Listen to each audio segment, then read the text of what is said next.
Hi, my name is Jenny Clayville, and I serve as one of the pastors at National Community Church in Washington, D.C. And today's verse of the day is taken from Jeremiah 31:25, and it says, "I will refresh the weary and satisfy the faint."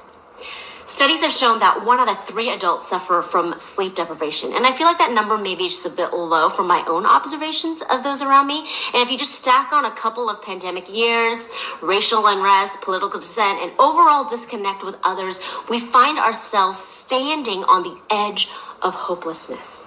We're fatigued, overworked, we're burning out if we're not already burnt out. We feel depressed and anxious because we are exhausted. And so were the people of Judah in this time. This scripture took place when the land of Judah experienced a failed rebellion and went from being a vassal nation in the Assyrian Empire to captivity in the Babylonian Empire.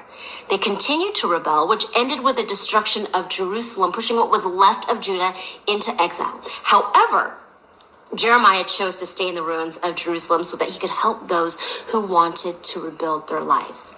This is when and where this passage occurs. It's not when things are at their best, but it's when everything is falling apart that God speaks through Jeremiah from a place of hope. And this hope is not only in the restoration of Jerusalem or resettlement of Judah. Their hope is in a God who knows of their weariness, their exhaustion, and hopelessness. The ancient God of Judah is the timeless God of today.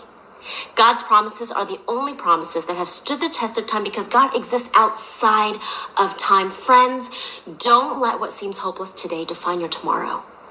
Take comfort in knowing that the God of restoration is saying that he will refresh the weary and satisfy the faint. You've got this because God's got you.